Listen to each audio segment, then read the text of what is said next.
Dankwa is a northern Nigerian snack that is made from corn, peanuts, and a few spices. It is very easy to make. Let me show you how. Hello everyone, my name is Remy and I make videos from Lagos, Nigeria.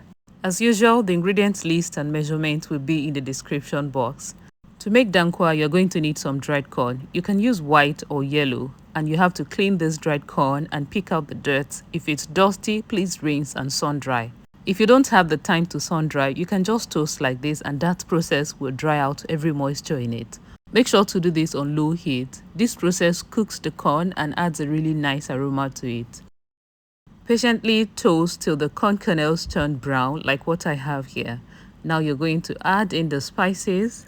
I have here dried ginger, dried chilli, cloves, African Negro pepper, a tiny bit. I'll leave this to cool completely and go on to blend some peanuts to make peanut butter. I have to say this is roasted peanuts, just like the type we use to drink garri. So I'm filling up the blender jar, my Relox blender jar, with the peanuts, and I'm going to blend till pureed. Please note that you can grind the corn and the peanuts together, but you have to make sure to grind the corn till smooth before you add the peanuts.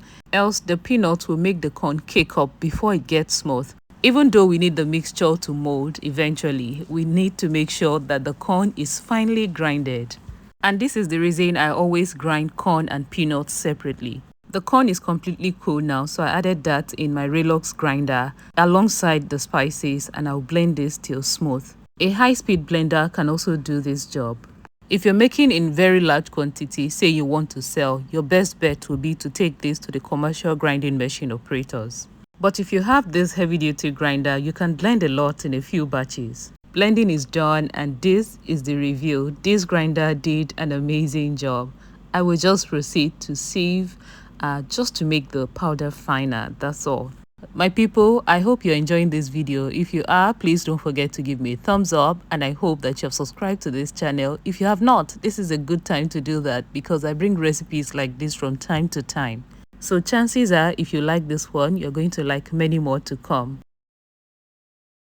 Alright, this is not the next step. I am sorry, I completely forgot to add my sugar and salt into the corn mixture before adding the peanut butter. That's the pureed peanut. So please, when you're making yours, just to make sure that everything is properly incorporated, add sugar and salt before going in with the grinded groundnut or peanuts. And then you can mix by hand like I am doing now. But if you have a food processor, that's the fastest way. You can just put everything in there and turn on the food processor and everything will mold in a few seconds. Now, when you can throw this ball like this and it doesn't scatter, it means that your dankwa is ready to be molded. So oil your palms, your clean hands, and begin to mold into round shapes. Can be a big size, can be small size. It depends totally on you. There's no magic going on here. The binder for this snack is just the peanuts, nothing else.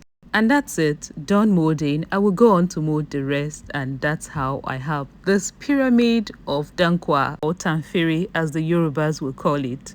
And that's it, my people, for how to make dankwa. This snack is so nice. I really enjoyed this particular one. Let me know if you would like to see the version that doesn't include sugar but still sweet, and I'll be glad to share with you. Thank you everyone for watching. I hope you like this recipe and you will try it. I will see you soon with another one. Bye bye.